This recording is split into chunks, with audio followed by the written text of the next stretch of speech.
Hey viewers, we're out here bearing the 100-degree sun, and you may ask yourself, why are we doing that? Where'd the city go? Well, it turns out that Pete's having some car troubles, so we were at the hotel and we decided we can't just sit around, we gotta continue the adventure. Okay, let's see where this path takes us.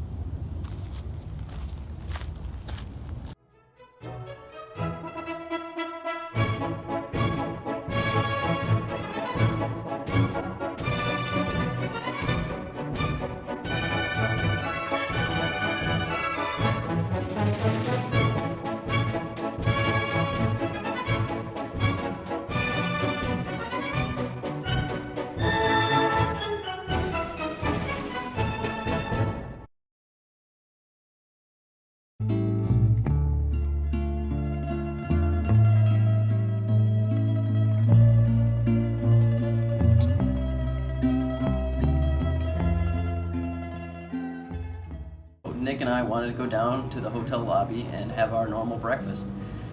Well, Peter and Nick had gone down for breakfast. They were enjoying themselves. It's nice to enjoy yourself on a vacation. I wouldn't know what that feels like.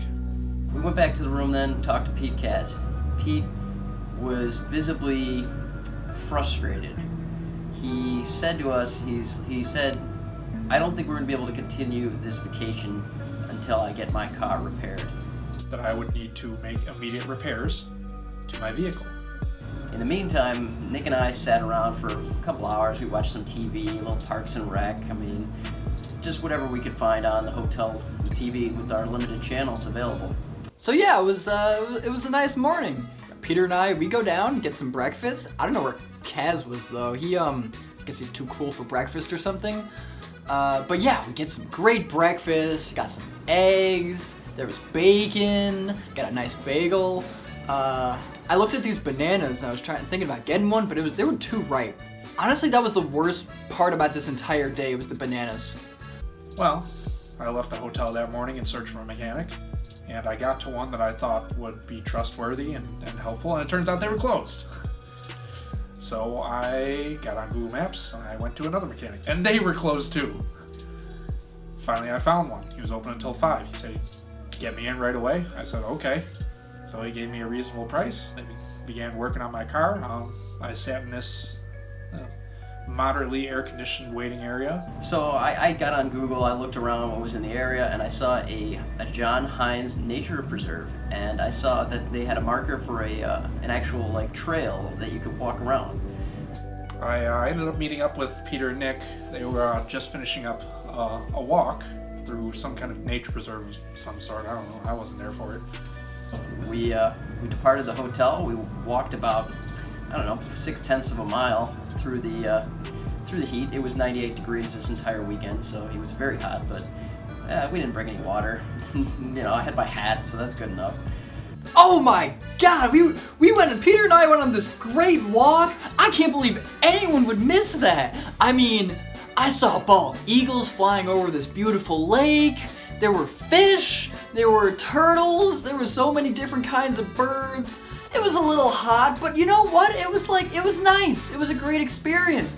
It was so nice. I couldn't see anyone missing that. I got it fun. We're back. And we just saw dinner. Oh, but if you hesitate for a second, you can be gone at a moment's notice. Shh, shh, shh. Listen. Scrumptious.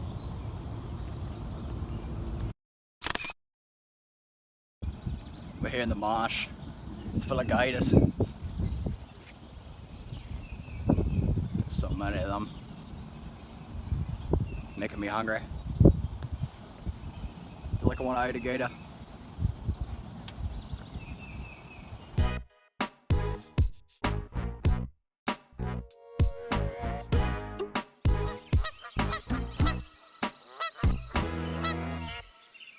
Alright, we're back in the wild.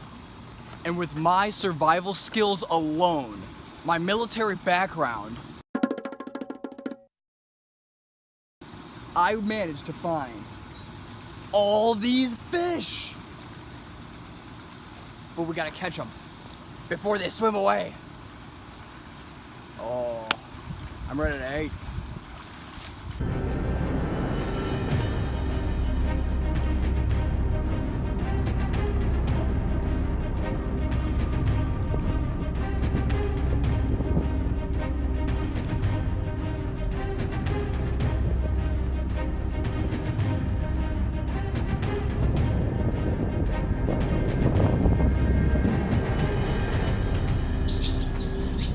You know, sometimes when you're out surviving like I am all the time, you really gotta stop and just take in all the beauty of, what is the Atlantic Ocean? Yeah, we'll go with that. Atlantic Ocean. Alright. Now, for you folks at home, remember, you gotta keep moving to keep surviving. This is LQ Into the Wild, signing off.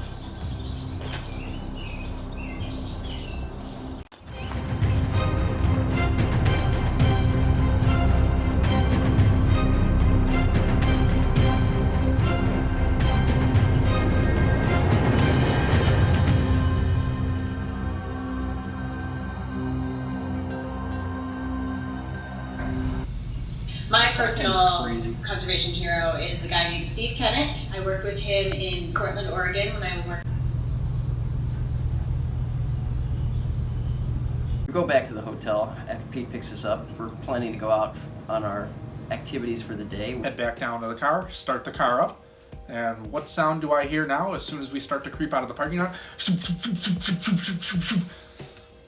Air conditioner starts getting warm, and I just look at him. I'm like, I hope that wasn't the serpentine belt. Yeah, that's exactly what it was, buddy.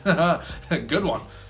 But for some reason, we decided that it would be a good idea to continue to the city and just, you know, do what we can. I mean, I guess there's no mechanics near the hotel that are open anyway. We make our way into South Philadelphia once again on the search for pizza, tomato pie. So I find that there is a Pep Boys around the corner. Huge mistake on my part, but you know, desperate times. It's 4 p.m. on a Saturday on the weekend. Where else do you have to go? So he gets back in the car and he's like, they can fix it, but it'll be tomorrow. We leave the car, gather our belongings, all the things that are necessary for us to make it through the rest of the day, and we start trekking on foot. So we walk about 3-4 blocks back to the pizza place we had originally been trying to go to, and as many other things in the city, it was closed. Mm-hmm. Common theme throughout the trip. Many places that Google Maps purports are open are not. They're definitely not. So we backtrack to a pizza place that we had just passed a block over. We go in there. We regroup once again. So Kaz decides to park his car somewhere, I think at like a Pep Boys or something. And then we get this nice walk through the Italian district. We get some great pizza. Man, what a great trip. I don't have a car. You know, things are falling apart rapidly. Everything's going down the drain. The trip is spiraling into chaos.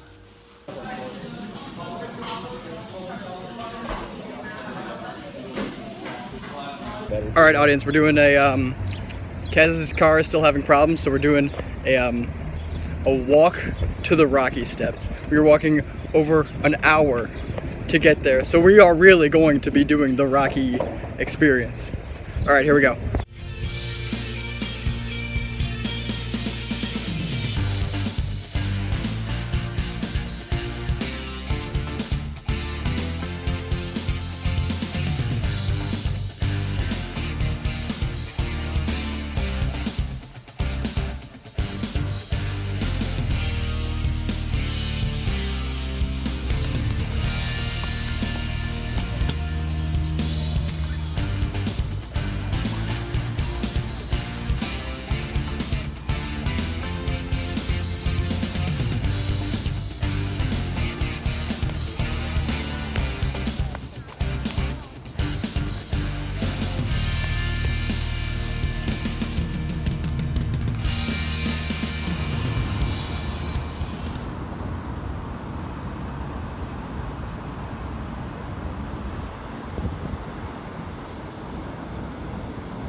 now it's starting to get dark. And we're like, all right, how do we get back to the hotel? We're throwing out ideas. We're like, it's about maybe a 20-minute walk, 30-minute walk to the train station from where we're at. Because Peter and Nick, on their little adventure nature walk earlier in the day, discovered that there was a train stop near our hotel, only a 5-minute walk.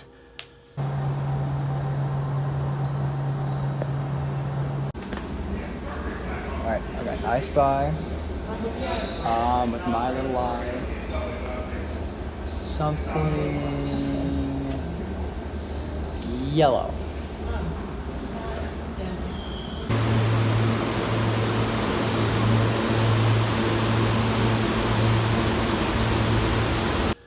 We get back to the station stop near the hotel. We head over to the local Wawa. It's now fully dark out. Still almost 95 degrees. It has not cooled down at all. So Sunday morning rolls around, and we go down to breakfast. This is the first time that I've actually enjoyed breakfast with Peter and Nick. Well, in the hotel, that is. We visited the market on Friday. We get a phone call about 10 a.m. Gentleman says, yeah, it'll be ready around 2:30, but I'll give you a call then and tell you when it's ready. Now, keep in mind, I had lost my voice since Friday at the concert, so I don't have much of a voice to really be answering any of these phone calls. So now I've made Peter my honorary concierge for the trip. Checkout time being at 11 a.m. in the hotel, we're now very concerned about what we're going to be doing between those two time periods. We get checked out of our room, we head down to the lobby, and we sit down at a table in the lobby, and what do? I whip out the cards, because what do we got to do? Nothing. We're trying to conserve battery on our phones, so we just got to play some card games. We played for several hours. Fortunately, no one really gave us a hard time, but we're just trying to lay low and be polite and hopefully not get kicked out of the hotel room. And so 2:30 rolls around, still haven't heard from Pep Boys, so now I start phoning them up. And it took me about 5 tries in the span of a half an hour to get through to these Pep Boys. We finally get an answer. I listened to what the gentleman has to say. He's like, well, which car is it? I'm like, the 2010 Ford Edge. And he's like, which one? And I'm like, the 2010 Ford Edge. It's been there. Like, you were supposed to call us. And he's like, that was next in line. We'll get to it. Should be done 5 o'clock at the latest. I'm like, oh. 4 o'clock rolls around. Peter's getting real antsy. I'm getting antsy. Nick is chill because he's cool like that.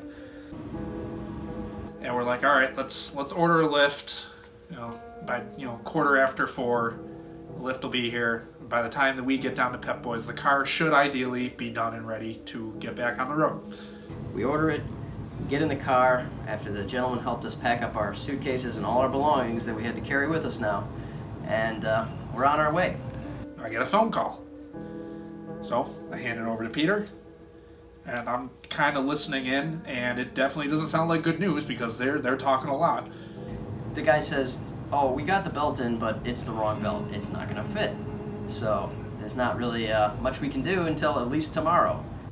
Peter hangs up. He tells them, we'll be there in a few minutes. We get dropped off by the Lyft driver. We got all our luggage with us now. He tells me generously that there's no charge, of course. And I'm like, okay, thanks. No charge for the no work you did. Congrats. If I find a belt that fits, could you get it on? I go on my phone right away. I find an AutoZone 10 minutes away.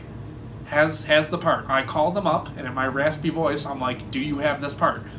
And they're like, yeah, we got it in stock. We only got one of them. I'm like, all right, cool. Hold that for me. We're going to be right there.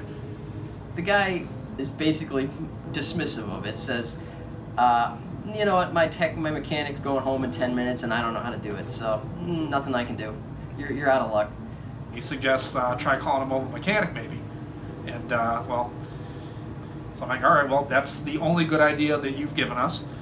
So I start Googling mobile mechanics. First one that I call up, I hand the phone to Nick, because now he's standing there with me, and Peter's outside tending to other matters.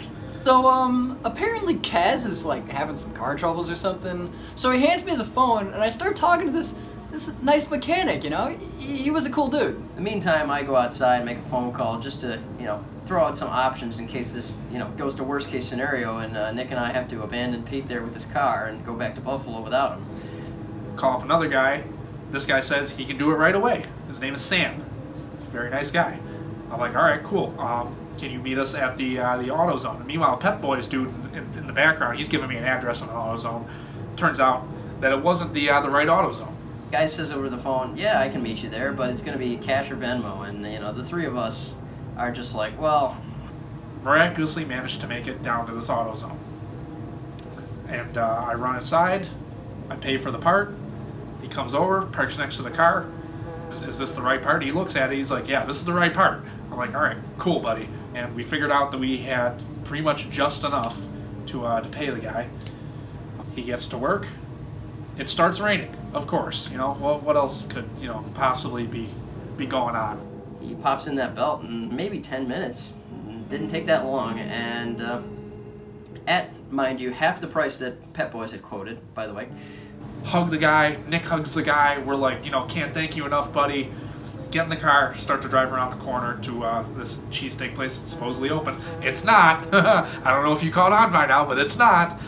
Having Pete mentioned, he's like, well, do you still want to see the Flyers arena? I didn't want to push my luck too much. I'm like... And he goes, oh, actually, you know what? Stay on this road. It'll take us straight there. I'm like, all right, cool. Wow, finally something's looking up for us.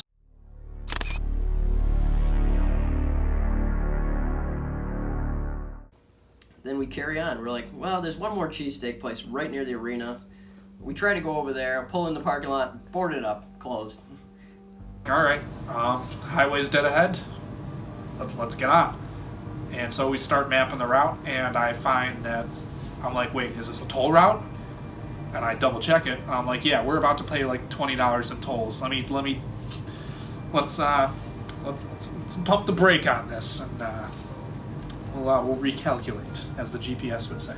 So, Kaz was complaining this entire trip about his car and all this stuff, and he just wanted to go home or something. And at the end of the trip, we're about to go home, and this kid's worrying about tolls. Like, who is this kid? Why are we worried about tolls? Like, just go, dude. He turns around. We are driving around the block, and we see one place that's open that's called Avenue Steaks, and we're like, all right, pull over. We're just going to try it and see if they got a good cheesesteak. Now, that cheesesteak was fantastic. Nick and I got out, jumped over puddles through pouring rain to get it. After all this defeat, and that was the taste of victory right there. We ate that. That was fantastic. They really did a nice job making it fresh, sauteed onions. The cheese just melted right on there. I think we had the American. And bread toasted nicely. Delicious.